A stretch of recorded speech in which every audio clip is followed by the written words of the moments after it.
Good morning. The topic of today's class is occlusion. I'll be covering the topic under the contents of definition and terminology, the concepts of occlusion, guidance of occlusion, common occlusal relations of anterior teeth, occlusal contacts during various mandibular movements, the concept of pathology, examination of occlusion, and occlusion in restorative dentistry. So the first question is, what is occlusion? So the term occlusion comes from the Latin word occlusion, which means closing, and oc, which means up. It is basically the art of closure or being closed. According to students, the contact of teeth in opposing dental arches when they are in contact and during various jaw movements is called occlusion. So different specialties of dentistry have different concept of occlusion. The prosthodontics mainly concentrates on balanced occlusion. The orthodontist usually concentrates on morphological occlusion, and the operative dentist concentrates on functional or histological occlusion. The features of functional occlusion are: centric occlusion should produce stable maxillomandibular relationship, bilateral simultaneous occlusion, initial contact in centric relation, which should be bilateral, and there should be no premature contacts present in any mandibular movement. Certain occlusal relationships should be thoroughly understood, which includes centric occlusion and centric relation. Centric relation is the most superior position the condyles can assume in the gradient fossa. It is significant to develop a harmonious occlusal relationship. To correct occlusal treatment, correct occlusal treatment is dependent on the temporomandibular joint position. Centric occlusion is defined as the occlusion of opposing teeth when the mandible is in centric relation. This may or may not coincide with maximal intercuspal position. Normally, in centric occlusion, the maxillary palatal cusp contact the central fossa or marginal ridge of opposing mandibular premolars and molars. The mandibular buccal cusp contacts the central fossa or marginal ridge of opposing maxillary premolars and molars. Three areas of centric contacts or centric stops are usually recognized, which include the height of cusp contour, marginal ridges, or the central fossa. Common occlusal relations of anterior teeth. There are two major concepts which are discussed when it comes to the occlusion of anterior teeth, which are overjet and overbite. So discrepancies can lead to deep bite or deep overbite or anterior open bite. These are various images which show various incisal relationships. Coming to the occlusal contacts during various mandibular movements. Any movements of the mandible from the intercuspation that results in tooth contact is defined as eccentric movements. Three basic eccentric movements have been discussed, which include protrusive mandibular movements, laterotrusive mandibular movements, or retrotrusive mandibular movements. Protrusive movements occur when mandible moves forward from intercuspation position. On posterior teeth, the protrusive movement causes the mandibular centric cusp to pass anteriorly across the occlusal surfaces of maxillary teeth. Posterior protrusive contacts occur between distal inclines of maxillary and the distal inclines of mandibular teeth. During lateral movement, right and left mandibular posterior teeth move across their opposing teeth in different directions. The types of lateral movements that can occur are laterotrusive or buccal movements and mediotrusive, which are non-side movements.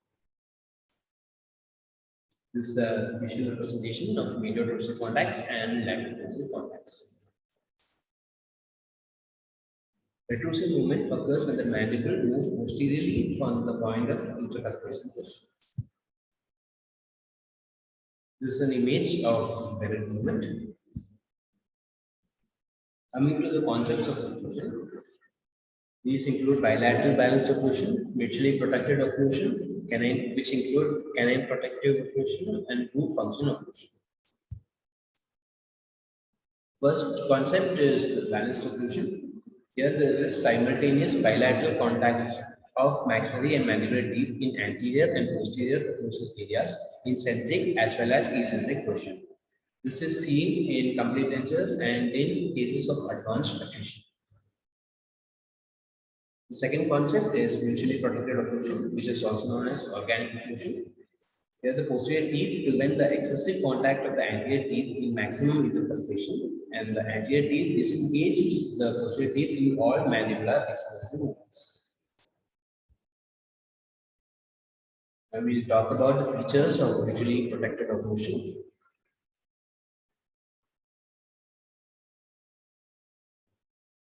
In this figure, we can see occlusion during left lateral movement, working side contacts, and during disocclusion on the non-working side. However, the reconstruction of mutually protected occlusion is sometimes limited by missing canines, periodontally weak anterior teeth, class 2 or class 3 malocclusions, where the mandible cannot be guided by the anterior teeth, and in cases of crossbite, which is also known as reverse occlusion. The second concept is canine protected occlusion. Here, this concept is widely accepted because of its ease of fabrication and greater tolerance shown by the patients. The third concept of root function occlusion is widely accepted. Schiller observed the destructive nature of root contact on the non-working side and concluded that cross-arch balance was not necessary in the case of Nansen. Coming to the guidance of occlusion, the first concept, the parietal cusp of maxillary molars and bicuspids and the buccal cusp of mandibular molars and bicuspids are observed. During restorative procedures, the supporting cusp should not contact the opposing teeth in a manner which will result in lateral deflection of the teeth. Rather, the restoration should provide contact on the smooth concave fossa so that mastication stresses are directed parallel to the long axis of the tooth.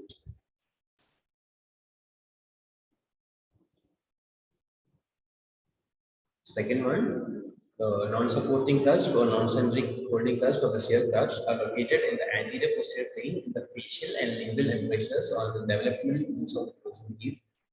These cusps are sharper than the ridges that shear foot as they pass close to the supporting cusp ridges during chewing movements. Guiding planes are the planes that determine the path of supporting cusp during normal and protrusive excursions. Incisor guidance is a direct product of vertical and horizontal overlap of anterior teeth. The importance of incisor guidance is to provide a disoccluding influence for teeth in non-functional posterior segments. Condylar guidance is the path that the horizontal rotational axis of the condyles travel during normal mandibular opening. Three components of the condylar guidance influence the articulation of teeth.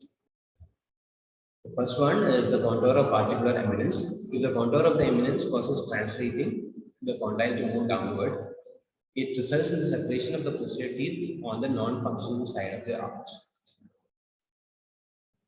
The second concept is the Bennett shift, the lateral bodily shift of the mandible towards the working side in function. The amount and the timing of the lateral shift influences the pattern of the tooth contact during lateral excursion. The third concept is the intercondylar distance. The farther the condyles are from the mid-sagittal plane, the more anterior is the path of lateral excursion and vice versa. The first P is the anterior posterior curvature of the occlusal surface. It is a circle of 4 inches. There is maximum resistance to functional load. Curve of Wilson is a mediolateral curve, causes resistance to load. The Bonneville triangle is an equilateral triangle of 4 inches. The centers of the condyle and the mesial contact the mandibular central incisor. In 1932, Monson from the Bonneville triangle explained about the curve of Monson. It is a sphere of 4 inches. Its center is at a point which is equal distance from the occlusal surface of the posterior teeth and from the centers of the contact. The rest of the class will be covered in the next session. Thank you.